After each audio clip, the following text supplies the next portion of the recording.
Welcome to the People Performance Podcast, where we discuss all things people performance. The People Performance Podcast is made up of 3 series. First up, we have the Leader Lounge episodes with founder of T2, Martin Johnson. Then we have the guest interview episodes. And finally, we have our performance episodes delivered by our very own T2 consultants. If you've listened to our podcast and you want to get in touch and find out a little bit more about what we do or how we can help and support you, reach out via help@trans2performance.com. You can stream and listen to our podcast on all available platforms. So for now, sit back, tune in and enjoy the People Performance Podcast. Warning. This episode contains discussions of suicide and mental health. If you or someone you know is affected by the issues mentioned, help is available. Please call the Samaritans on 116 123. Remember, you are not alone, and there are people out there who can help. And so I think, is it the same friend who then starts putting you forward for SAS Who Dares Wins? And I can remember getting onto the flight and I can remember thinking, I think if someone came to me right now and said, you know, there's a back door here if you want to leave, I think I'd have jumped up. Interrogation was brutal. I think it was like 24 hours. You have your headset on. It was just a constant loop of like kids screaming, women screaming. You've gone on to take on some ridiculous challenges. I mean, you must be a glutton for punishment, Mark, because you're doing these ultramarathons, you're doing 6-day events, you're putting your body through stuff that the average human being doesn't do. In fact, most human beings don't do it. I did Dragon's Back, which is like 380 kilometres, which is like top of Wales, from North Wales to South Wales. 2018 hits and your life is turned upside down. And Chelsey, your wife, took her own life. She was like unbelievable, she was beautiful, she was funny, she was clever. You kind of always got them questions as thinking, what could you have done, what could someone else have done, why did she do it? And it's hard to really come to terms with. It's so hard. I generally can remember periods where I thought, if someone could give me a pill that would just, end it all, I would happily take it. For me, I'd always encourage everyone is to, whether you're struggling or not, is just to speak to people and have them people who you can confide in with. If you've got a problem, try and share it. And generally when you do, you'll always feel a little bit better about it, and the right people will only support you with it. So welcome to the People Performance Podcast with me, Martin Johnson, and my special guest today, Mark Peart. And I got that right, didn't I? You did, yeah. I've been talking about Mark's last name off camera. So Mark, welcome to T2. Mark spent 5 years in the RAF, 18 years total as a firefighter, which you are still a firefighter today. He's since become a little bit of an endurance athlete, taking on ridiculous challenges, which we'll come to shortly. And probably people watching or listening to this might know Mark from SAS Who Dares Wins, Series 4, back in 2019 it aired, I think. And not only that, but Mark was the winner of the show, one of the winners of the show. So it's been great to speak with you over recent weeks and months, Mark, and I've been dying to get you in here just to have a good old chat about some of these ridiculous challenges around your life so far, overcoming adversity, and just general with World Men's Mental Health Day coming up. If we can talk about some things that will be useful for the masses and the many out there, I think that would be a really good use of time. So first of all, Mark, welcome to the People Performance Podcast. How are you feeling about it? Yeah, I'm good, Martin. Thank you. Firstly, thank you for having me and for inviting me. Really appreciate it. I've listened to your podcast for a while now, so it's a privilege. Good. And on a scale of 1 to 10, are you nervous? Yeah. I'm always nervous. It's weird, isn't it? It's like, even driving here today, you kind of go through that process of thinking, should I turn around? Like, weirdly, it's just there, even though I know I'm never going to turn around, it's like in my mind where I'm like, that kind of inferior part of it, where you think, should I just spin round and tell them I can't make it today? Like, for some weird reason, it's just there. But yeah, I'm a little bit nervous. Well, that fascinates me with you, Mark, and we'll probably come to it throughout the pod, because we saw it on the show, SAS Who Dares Wins.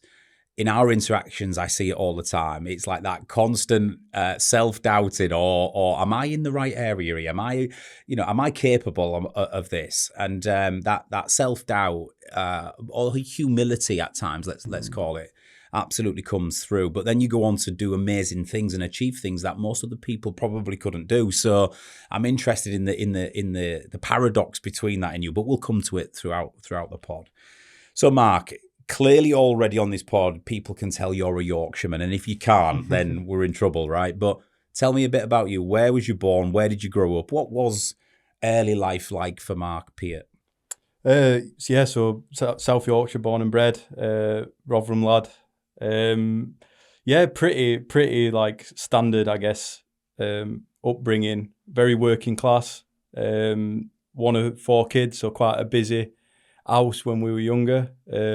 Mum and dad didn't have a great deal of money, but yeah, I guess very similar to everyone in that kind of area. I never felt like I went without anything, but just really working class.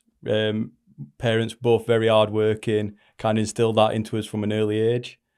That's about it really from Rotherham perspective. Love it. I'm from Hull, so similar, off a council estate, 2 siblings. I loved my upbringing though. Again, I don't know about you, but there's something to be said for growing up with not much, and so you have to find pleasure, fulfillment in different ways, in old school ways. Something to be said for that, isn't there? For that upbringing. Yeah, I think I can remember being younger and being like a little bit envious of some of my friends that were like only children and kind of had everything. And I think it's only as I've got older I really appreciate now. Like you kind of always had a best friend there that were like your brother or your sister. You always had someone who you could hang about with and chat to and stuff like that. Which from speaking to my friends who were only children, they kind of missed out on that.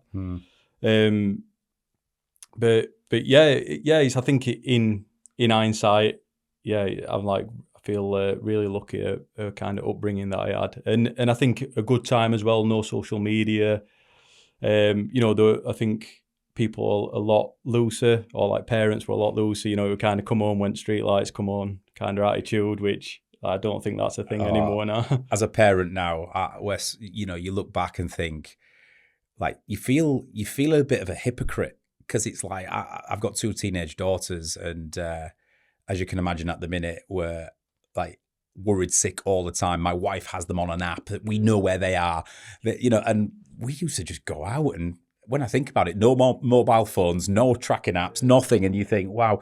But society's changed in that sense, hasn't it? But our upbringing was very much, there's a lot of freedom and a lot of trust there, which is why you probably could have gone down the wrong path quite easily. Yeah. It's like I say, I haven't got children, but I can imagine it's really difficult.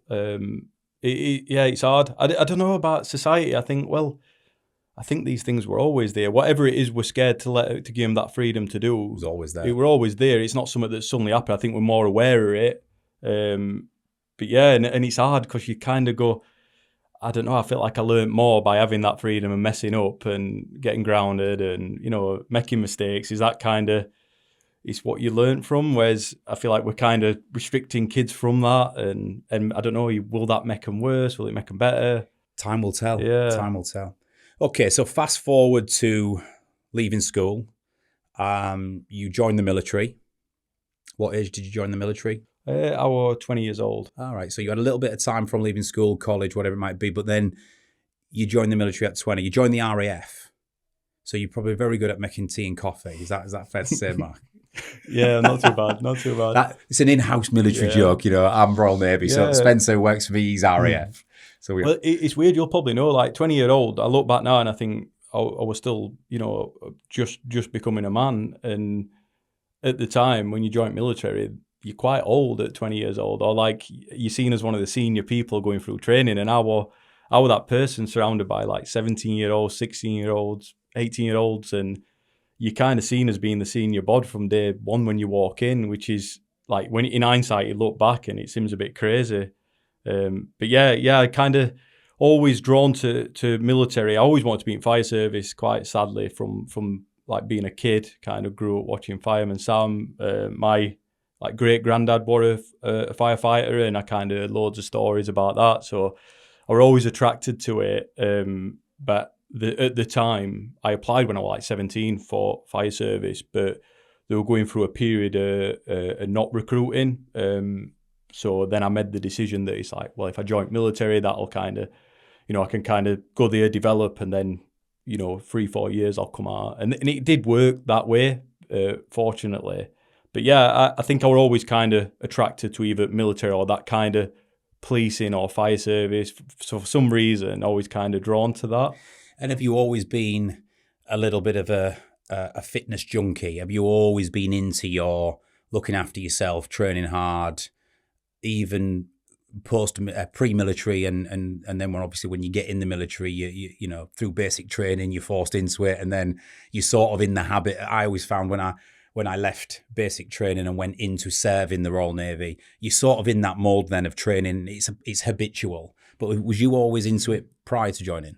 Yeah, I'd say so. I always played a lot of sport through school. I kind of, from leaving school, we were that generation of like trying to lift many weights as you could and get as big as you could, like and as strong as you could in that way. So I kind of left school, joined a gym. And then I can remember going to the gym like 4 or 5 days a week, and then I was thinking of joining military, and I can remember thinking I was a little bit panicky over doing some fitness tests, and I thought it was crazy because it's like, well, I'm spending 6-7 hours plus a week in a gym, and I'm not actually fit. You know what I mean? So I could lift things and probably felt confident in a t-shirt, but I won't actually fit. So that kind of changed something in me when I was joining military, where I just started running. Like, it sounds a bit Forrest Gumpy, but I just decided one day to just go out for a run, and I had the wrong shoes on. I didn't have a clue what I was doing, and I can remember leaving my mum's house, and I ran, and I did about 10 miles, and I was broken the next day, but I loved it, and I think it just brought something completely different to like the gym stuff, the lifting weights. Although I still do enjoy the like functional stuff, but yeah, it kind of, I think really joining the military really triggered it. I kind of always relied on sport for fitness, whereas joining military kind of made it where it became part of routine, getting out, running, and improving my fitness. And you left the military in what year? 2013. 2013. And so then you go and start forging a life for yourself. Yeah. I remember coming out the military myself and adjusting, and then you're thinking about getting married, you're thinking about your career and what you're going to do next and all the rest of it. And then 2018 hits and your life is turned upside down. And Chelsey, your wife, took her own life.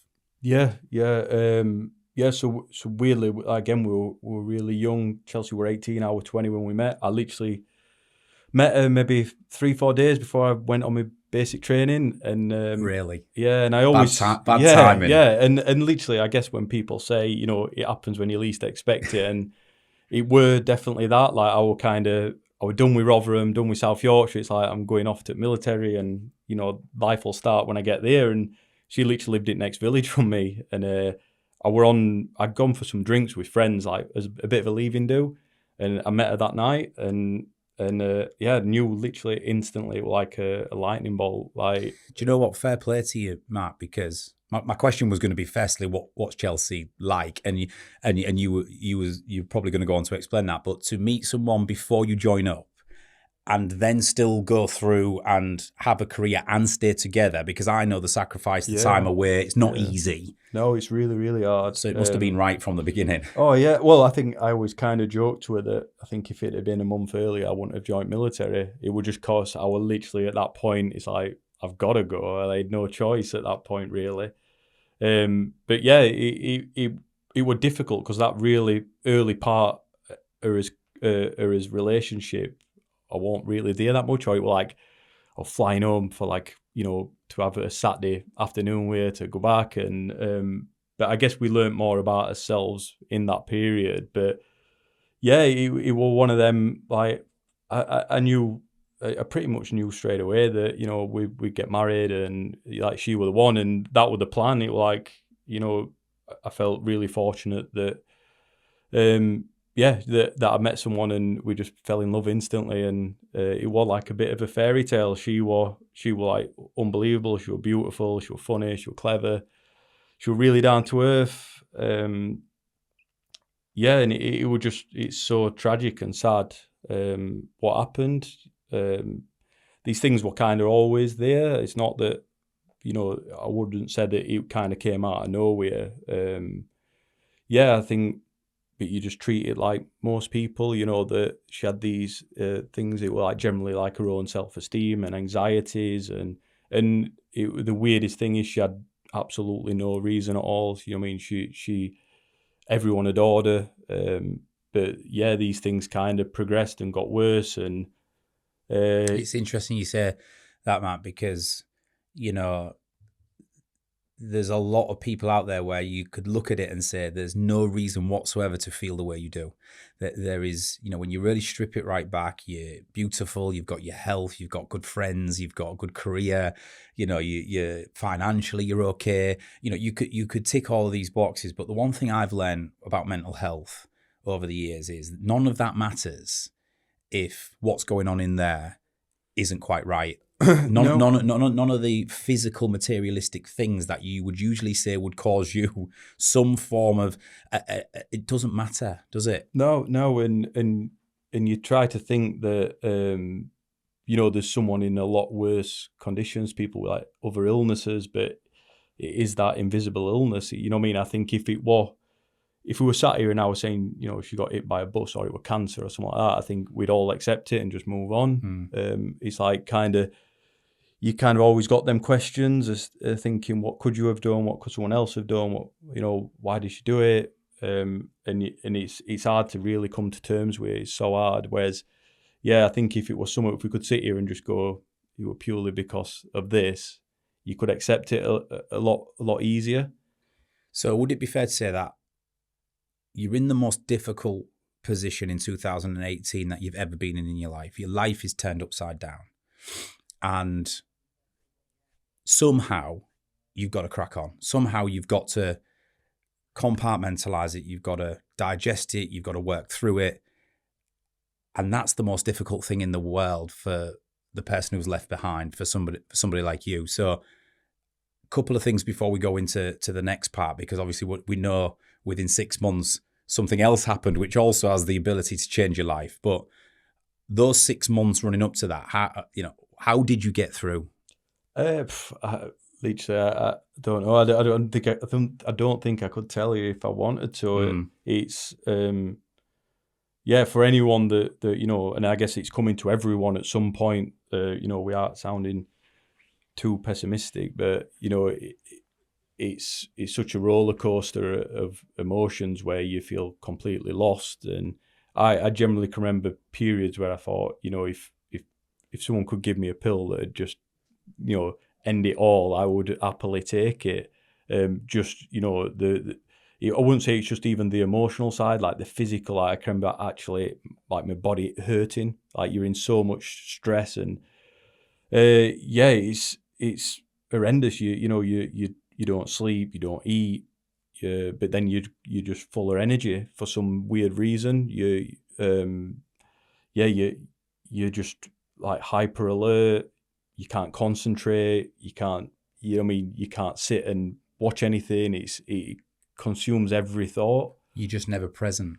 You can never just be still and present. Yeah. And then you see life going on, and which is then even, it kind of breaks you because you see people being happy and you think, how can everyone be happy knowing that this is going off? And then you find yourself laughing at something, and then you kind of, you feel bad for enjoying moments, and guilty because it's like, oh, if anybody sees me laugh, they'll think that I'm not actually hurting, and then you feel like you need to kind of prove to people that you are hurting, and I don't think there's any real way of saying how to deal with it or how I dealt with it, or I think you just literally take every single day as it comes, and it's I wouldn't wish it on anyone. How important was your friends and family in that early 3 to 6 month period? How much did you absolutely rely on them pulling for you and rallying around you? Oh yeah, it's like critical, and it's weird. It kind of, people step up that you don't expect. Really? People don't step up that you kind of expected. It's weird. I'm not saying it's like you realize who your friends are. You realize the people that can actually cope with it, or you realize some people have got this ability to be able to help you, and people who you think would haven't and don't know how to deal with it. And it's nothing on them. It's so hard for everyone. It's a difficult thing for anybody to and everybody's hurting as well. You kind of have to remind yourself that she was their friend too, or she was like a daughter to my mum, and it's hard for them too. They're all suffering. But yeah, you really rely on I did on my friendship groups, on people. And I had a particular friend that, I kind of owe a lot to him, just the way he went about it. So weirdly, I went and moved in with my sister for a few months. I think I just gravitated towards her and just kind of relied on her. And he used to come around every single day and just knock on the door, and she'd come in and say, your friend's here, and I'd be like, yeah, I don't want to speak to him. And he'd do it every day he did it for weeks, and I didn't speak to him. I just said, no, I want to be on my own. And he wouldn't, he'd just go, yeah, no worries, see you later. And he'd walk away, and then he'd come back next day. Does he want to come for a walk? Does he want to do this? No. Then he'd walk off again. And then just one day, I don't know if he just wore me down, and we went out and we went for a walk, and it just kind of, I think that was like the first step to getting out. Realised that I could still go outside, that life was still going on. Then he'd come and he'd like, do you want to go for a little run? And we'd go for a run, and then it just kind of like perpetuated from there. Sounds like an awesome friend. Yeah, friend. And so at this point, you need, it's fair to say, something to focus on. You need a distraction. You need something just to break that cycle of the way you are repetitively consumed and thinking about what is her horrific situation. And so I think, is it the same friend who then starts putting you forward for SAS Who Dares Wins? Yeah. Like, again, I'd never seen the show. I kind of knew what it were. I can remember some lads at work used to watch it, and I used to think, like they're all faking it, like kind of thing. It's like, but part of your Mark is going, could I do that? Yeah, because we always watch shows like that without Pringles and a glass of wine and think, I could do that. But, and I think I played it down as well. I thought, it's all fake and it's not real. And when the cameras are off, they'll all be having cakes and coffee. And they're generally focused on the people that struggled through it, which, I think that don't always sell it the best. But my friend kind of just said, I think you should have a go at this. And straight away, I just like, no. And then he signed me up to it. And he come around, he's like, you've been invited to a fitness test in London. And I was like, no, I'm not going. And then he kind of persuaded me to go. He's like, it'd be really good. You can. So then it kind of gave me a bit of a purpose where I'm like, right, I'll get myself fit for this fitness test, and I'll go and I'll just smash this fitness test. So I goes down to London, and no joke, God, there must have been thousands of people, and there were like all sorts of shape sizes, like, these like CrossFit people, like shirts off, they were all massive. And then we went through the testing for day, which were kind of like, you did a bleep test, then some physical tests. I managed to like do pretty well in all them. Then you get invited to the next part, which is like psychometric testing. So I went and did that, and got invited to, I think you did some like kind of, some more like clinical fitness testing where you did like a VO2 max. And then he just kind of kept going like that. And all the way through, I was just thinking, well, I'm not going to go. It's just kind of giving me a reason to keep fit, get back in gym. And then eventually you get invited. So you just get told, you've been selected. We want to invite you to come away with us. They don't tell you where you're going. They just said, like, on this day, you need to arrive at Heathrow Airport and bring these things. And I can remember telling my friend, I'm like, oh, I've actually been invited, but I'm not going.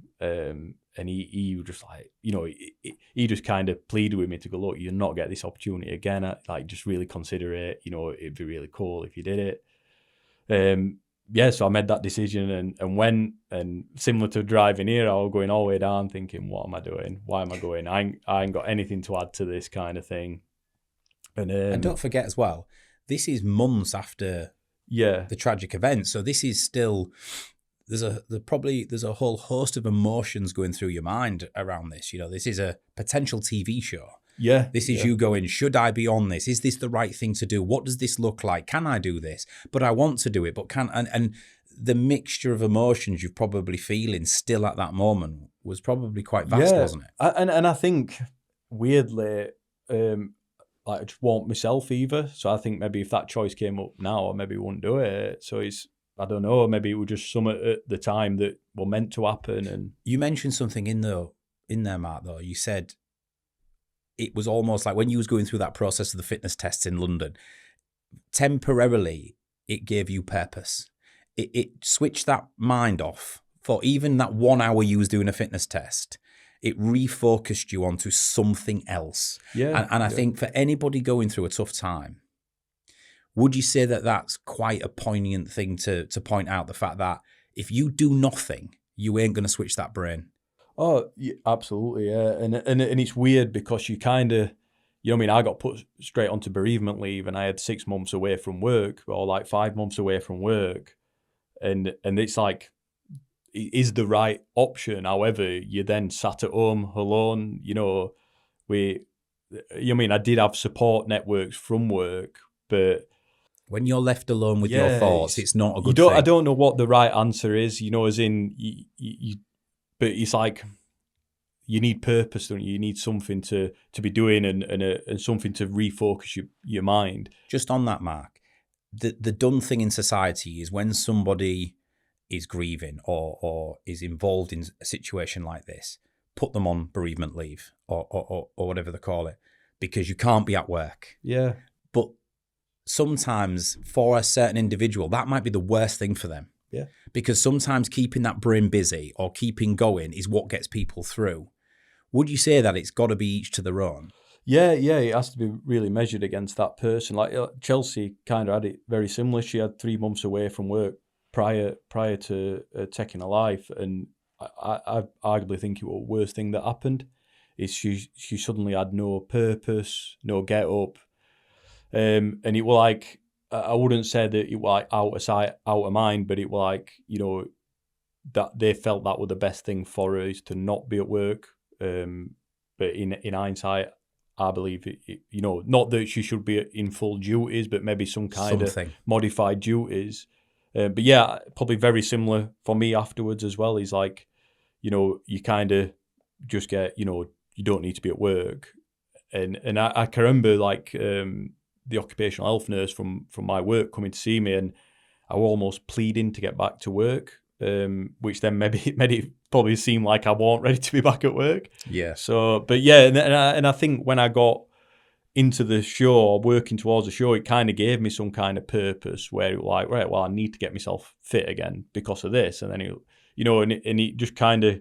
And not only that, Matt, but I'm right in saying that this particular series was in Chile. Yeah. South America. Yeah. So not only are you going to take on this challenge, but you're going across the other side of the world in hot, humid conditions, in a climate that you're not really used to. Yeah. So all of a sudden, as this is escalating, you're probably thinking, and then what I want to go into now is, you said driving there, you was doubting yourself. Yeah. On the plane, you're doubting yourself. Then you arrive in this country and you're thinking, can I do this? What if I'm out my depth? Yeah. So you have those doubts, don't you, as you go into Chile? Yeah, absolutely. I can remember getting to the airport, and it's your first contact with all the other contestants, and I can remember just thinking, what have I done? Like, it felt like everyone were either pro or ex-pro or semi-pro at some or other, and I was thinking, I'm just a duck egg from Rotherham that plays a bit of football and runs about. It's like, what am I doing here? And I can remember getting onto the flight, and I can remember thinking, I think if someone came to me right now and said, you know, there's a back door here if you want to leave, I think I'd have jumped up, but I felt like I was kind of there and I had to go with it. yes, we kind of arrived in Chile, and it's all kind of secret. So even the flights, we flew to Madrid, we didn't know where we were going. We then got a flight to Chile. And then you kind of get ushered off, put into your hotel room. You have to stay on your own. You eat your dinner in your hotel room for night. And then the next morning, we got up and they were like, yeah, we're going to do a bit of acclimatization, because a lot of stuff we did were at altitude. And I think the camp we were staying at were about 2,000 meters above sea level. So everything were at altitude. And a lot of people really, really struggled initially with altitude. And I can remember feeling it instantly. Do you think some of your training as a firefighter helped with that? You know, like performing with a respirator on, as an example, you know? Yeah, possibly. I think definitely with the disruption of sleep and stuff like that, it helped. Like, as in being able to perform highly, kind of, you know, at any moment. I think the fire service really helped with that. And then I can remember even just preparing my clothes ready so that if they came in, it was like I was ready to go. So I think having that mindset, which probably set me apart a little bit, of being prepared. And fast forward to the end, and then we'll rewind and explore it a little bit. So the show, all in all, so how long was you out there from start to finish in terms of the process? Because obviously what you see on the edit is different to the actual time of what you spent. So what was the total process of being out in Chile? So it was 2 weeks. 2 weeks, 2 full weeks, day and night, hardly any sleep, dehydrated, not much food, relentless agenda, both mentally and physically.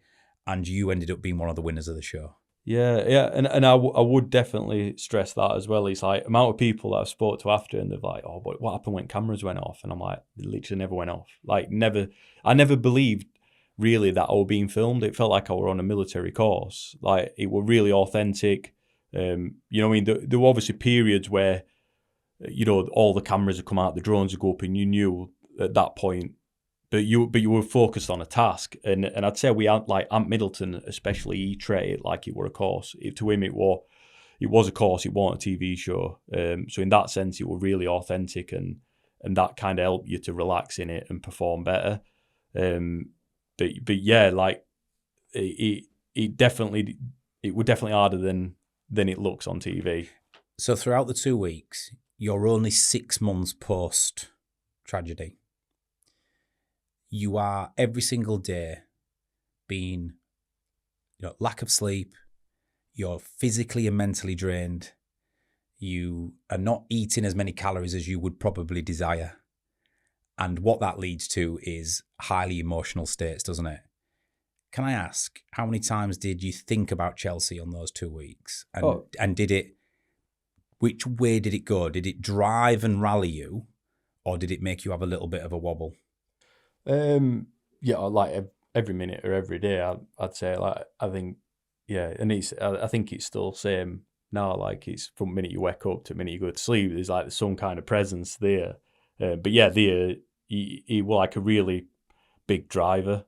And I think, like, again as well, it's easy to perform when you don't care as much about yourself or what happened. You know what I mean? As in, I think there were parts of me quite sadistically thinking, if I drop dead, I won't care two hoots. You know what I mean? So I was happy to push beyond probably what most people would want to quit at.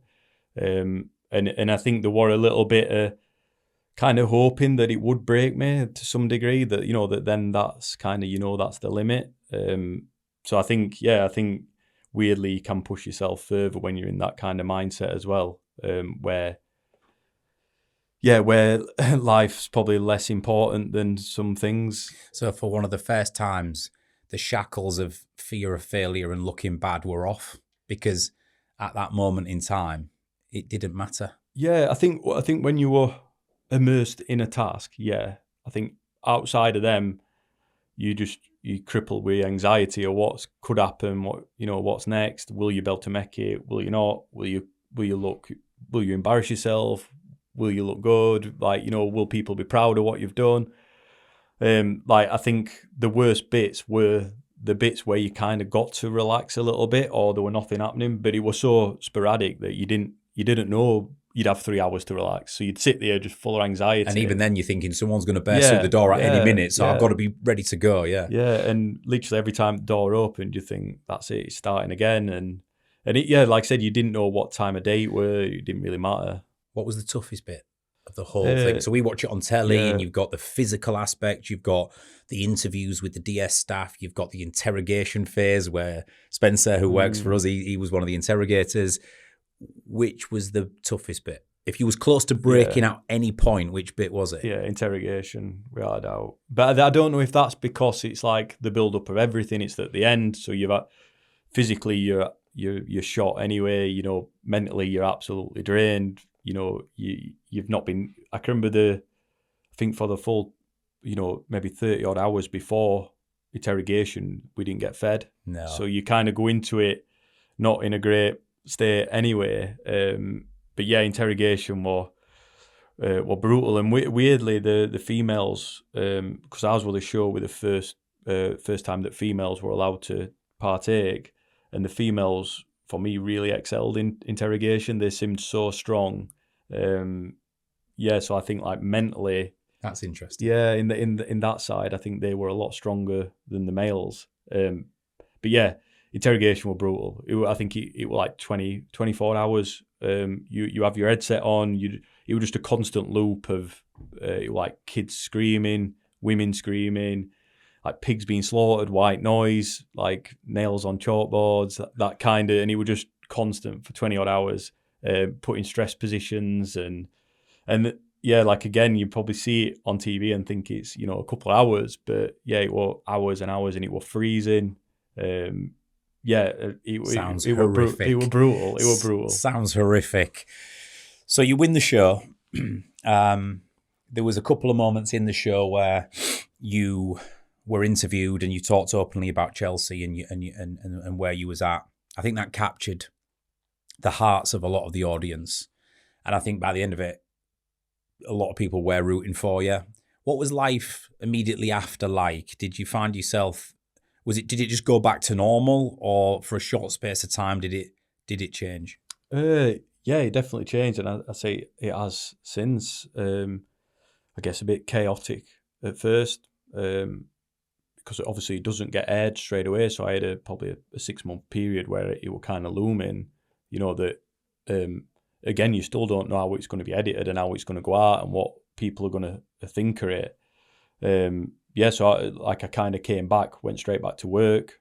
And then I knew the following year that it would come in. And then weirdly, I've watched bits of it, but I haven't really watched it. And I don't know if that's because, I don't know, I just don't want to see myself.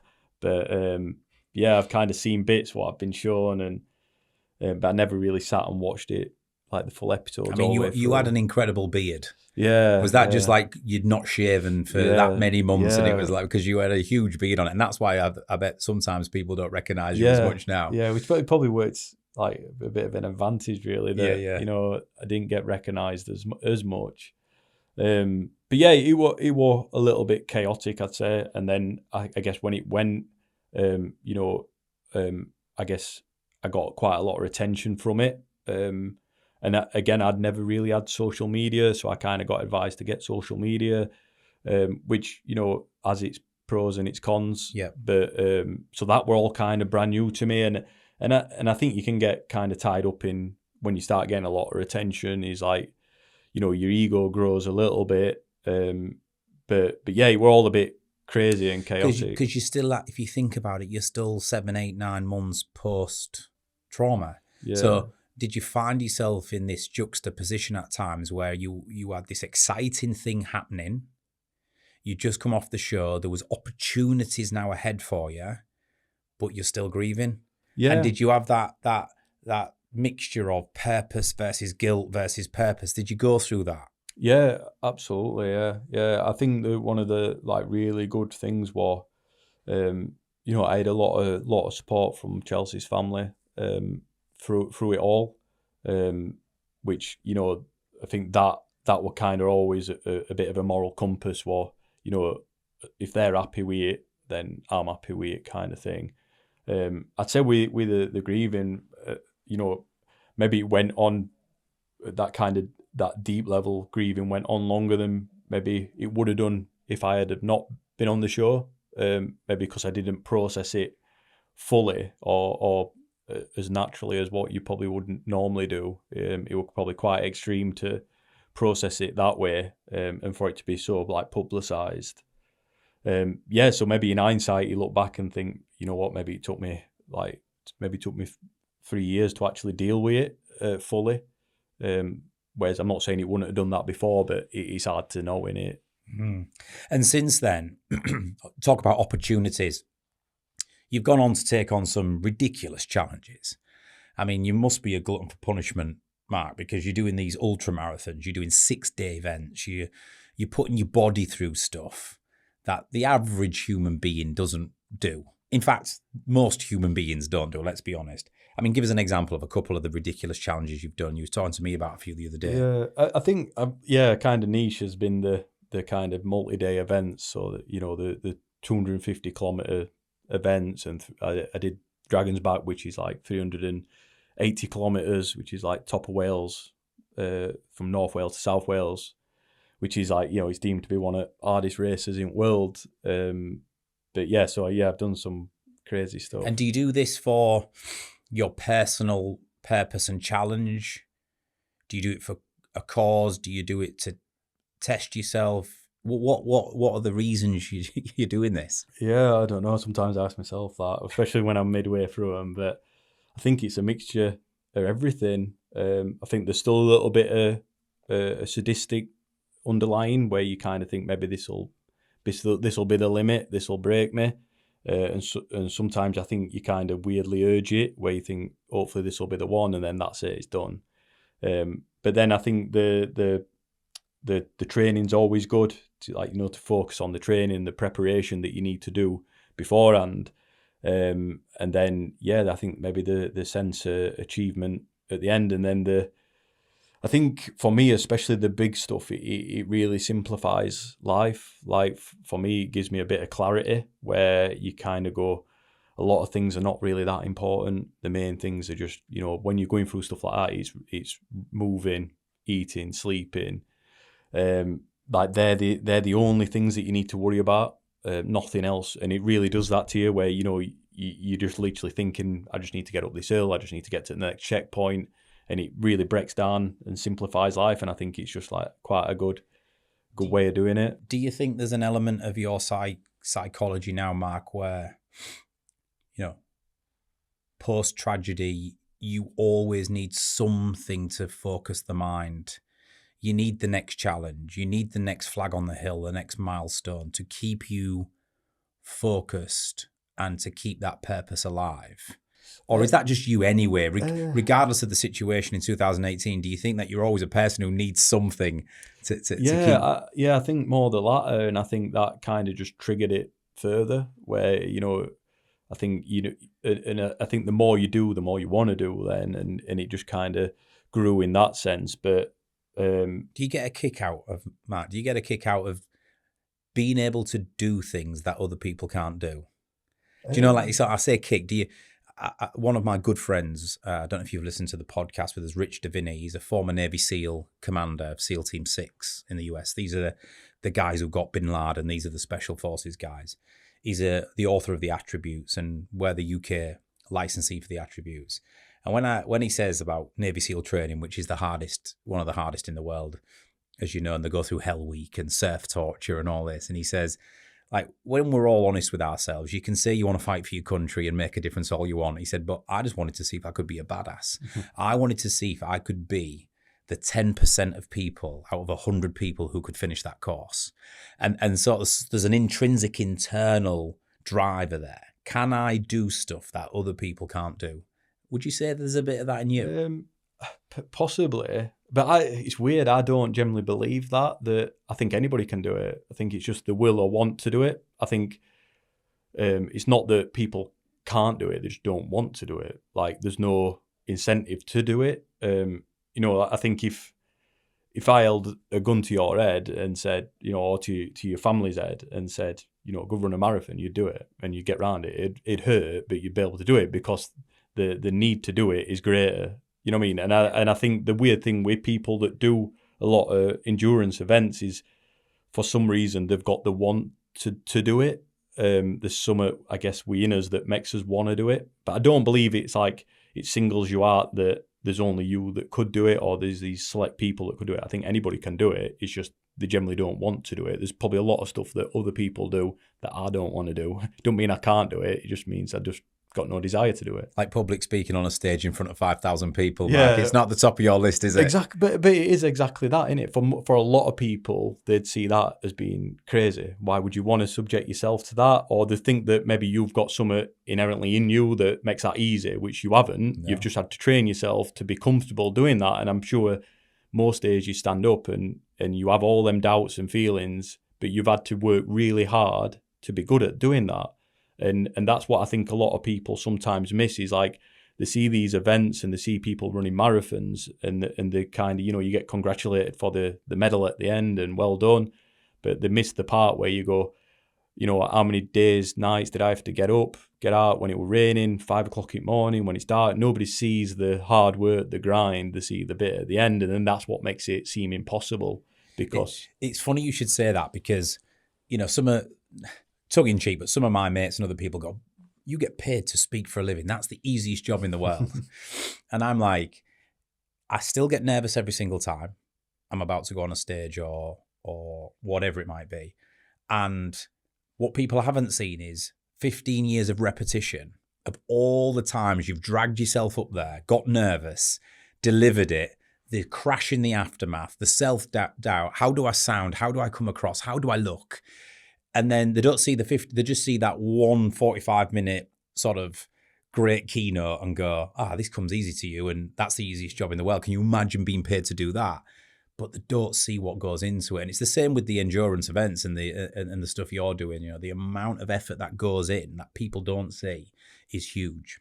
Yeah, and like the sacrifice, having to miss certain things it's similar to, I guess, what you're doing with public speaking is people won't see the amount of hours you have to put in to prepare for it, and then the amount of critique you have to do every time you do it to improve, and it's exactly the same with a lot of things in life, isn't it? I mean, you'd hate my career, Mark, because the one thing you got to do is you got to watch yourself back on camera all the time, and the reason you've got to watch yourself back is because if you're going to improve, you need to pick up on all the things that you can improve upon or that you don't feel quite landed or whatever it might be. Now, even for someone like me, it's not great watching yourself back all the time because we all see ourselves and hear ourselves different to what we actually, how we look and sound. It's a thing in psychology. We hear our tone of voice different to what other people hear it. Yeah. And so you're constantly going, especially people from Yorkshire, I sound thick. I don't pronounce my words properly. And you're overcritical on it. But to other people, there's a real authenticity and realness to that, So tell me, Matt, a couple of last things. What's next for you? So you're still in the fire service. I know you've had a little bit of a moment where you've questioned that. Yeah. I think you're back out the other end of that. But you still continue to take on your challenges. You're still going forward in like what have you thought too much about it? What's next for Mark? Yeah, I don't know. I think I used to have a plan. I think I used to kind of think my whole life was mapped out. But yeah, now I kind of just, I still have stuff that I want to do, but I think it's a lot looser now. And I think the main thing is as long as I'm happy and the people around me are happy, and I'm healthy, then, and I'm still moving, I'm still getting out, then that's kind of what I always aspire for. It's like when I spoke to you the other day, and I was kind of saying about fitness for me, it ain't about just doing these hard things. It's like something I want to do when I'm 60, 70 years old. It's like so important to me. So it's something that I really cherish. But yeah, for future, a couple of races planned for next year, a couple of big races, but yeah, just taking it easy and enjoying work. And Men's Mental Health Day is coming up. You've got an event going on, I think, at your service. Is getting involved in mental health causes and days important? And I guess if there's a lot of people listening to this, and thank you for being open and sharing with us your story, because it can't be easy. I certainly appreciate it, and it inspires me. I'm sure there's people who are listening and watching this who as some way can connect to it, or may not, while they're just taking inspiration from it. But as we come up to Men's Mental Health Day in particular, like what are the key things you're planning for this event, and what would the messages be that you think from your experience is really important for people to understand? Yeah, so probably similar again. I find it hard to believe that sometimes I offer anything in that sense, and I just try to be myself and explain what I've done, and if hopefully it does help someone, or hopefully it does inspire someone. But yeah, the event at work. So again, quite tragically, it's a bit of a thing in public sector at the minute. So we lost 2 firefighters to mental health early this year. Which then I guess it kind of drove me to think, I wanted to do something to kind of mitigate it, or help people to some degree. And the whole idea was to arrange a day where it's kind of like a toolkit that hopefully by the end of the day someone can take something away that they can use, whether they struggle or don't struggle. It's like we're just going to offer things to people that they can practice. So each speaker, I obviously tried to grab yourself, but you're a busy man. Next time, mate. Next event, let's get it in early. Yeah, but each speaker kind of offers something really different, and different experiences, what they've been through. So I'm really hoping that it'll offer something to everyone. The key things I'd say for myself is, and it's quite a cliche, but yeah, like speaking to people, kind of dropping your ego a little bit. And like asking for help, seeking out, whether it is therapy or friends or whatever it is. And I'd like to think that I've tried most things. I have tried therapy, and I wouldn't discredit it. It didn't work for me. I found more comfort in speaking to kind of that network of friends and colleagues. But yeah, I think for me, I'd always encourage everyone is to, whether you're struggling or not, is just to speak to people and have them people who you can confide in with. If you've got a problem, try and share it. And generally when you do, you'll always feel a little bit better about it, and the right people will only support you with it. I love that. And last question. We always ask this question on every podcast, and I guess it links in nicely to some of the stuff we've been talking about. Leadership is a massive part of what we do here at T2. I always ask, who is the greatest leader you've ever worked for and why? And I guess along the way over the last few years, certainly since 2018, you've probably needed some good leadership at times and some understanding leadership. But that aside, how would you answer that question? Who is the best leader you've ever worked with, and why would you pick them? It's a difficult question. And I feel very, very lucky. I've had some really, really good leaders and some really, really bad ones as well. But I feel fortunate for having both. I feel like you've got to, sometimes I've learnt more from the bad ones than I have from the good ones. Like, if all you have is good ones, you think that's normal. But yeah, and I think it's changed. I think I still, as I'm changing and developing, I think the people that I'm kind of drawn to, or their styles, changes with it too. One that particularly stands out, and again, it sounds quite a small thing, but I can remember being in Afghanistan, and my warrant officer who were there, I'd barely seen him, and we worked at completely different ends at camp.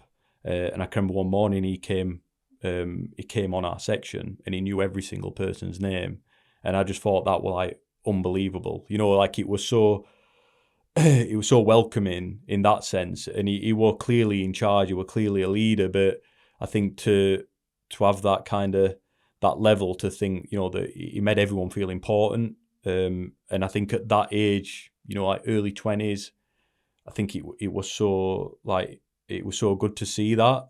And I guess it's something that I try my hardest to like emulate these kind of things. And then as I've gone up, I think it just keeps changing, and people keep bringing different things. The chief who's in charge of South Yorkshire Fire Service at minute, I think he's brilliant. He's kind of got this like aura about him. He walks in a room and he's just got this presence, but yet he's so personable with everyone. He knows everything that's going off with each individual, and he'll stop and he'll talk, and But equally, you just know he's in charge. He can make them decisions, but he'll listen to everyone. Yes, I don't think I could narrow it down to like one single person. I feel like you kind of take the best bits from everyone who you meet, and then you kind of reflect on the bad bits that you meet, or how certain things don't land so well. I think that's an interesting point you make about you can learn a lot from the good ones, but you can also learn as much, if not more, from the not so good ones. And I absolutely concur with that. You can always in life, it's like parents. I always say with parenting, you either want to replicate your parents or you want to rebel and be anything but them. It's the same in leadership. You want to replicate the behaviors and the qualities of the great leaders, and you want to absolutely cast eye and say, that's not what I want to be, when you observe the bad traits. So it's an interesting point. Nobody's really ever answered that question in that way. So that's quite interesting. Mark, we're coming to the end of our time. I could probably speak to you for hours. And like you're talking there about those leadership things that have influenced you. You know, don't underestimate how you influence others. And I know a couple of times already on this podcast, and when we speak, you say, well, I don't know what information I have that could be useful to anybody else. And that's that humility that's constantly always going to be there for you. And there's a good side to that. But my parting comment would, please don't underestimate the influence and power that you have. You know, the motivation it will give people, the inspiration people will take from your story is huge. I'm inspired sat here today. I mean that sincerely. You know, not many people can say they've ever remotely closely walked in your shoes. A lot can, but not the majority. And what it gives me is that actually you can overcome anything in life if you really, really want to, and you put your mind to it, and you have the right people around you. I think a main theme that's come out of this is purpose. You have to have something to aim towards. If you don't feel like you have, and we do this in our work, Mark, around why purpose is so important for people. When people lose their purpose, their sense of purpose, when they don't have that reason to get up in the morning and go and do something and contribute in a meaningful way, mentally you struggle. And so anybody listening to this, find your purpose or create one, or do anything you can to give you that get up and go and something to aim towards. And if you can do it, given the circumstances, I think anybody can. So I've loved speaking to you, Mark. How's it been? Yeah, it's been really cool. Yeah, it's been really cool. And I appreciate that. Yeah, and I completely agree.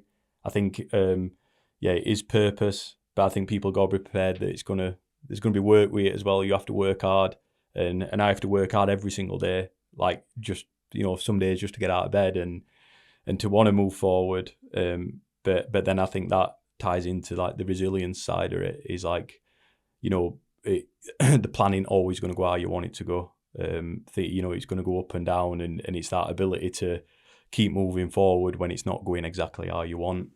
Love it. Mark, it's been an absolute pleasure. Thank you for your time. Really appreciate it. And we'll be back shortly with another People Performance podcast. Cheers, mate. The People Performance Podcast, brought to you by T2,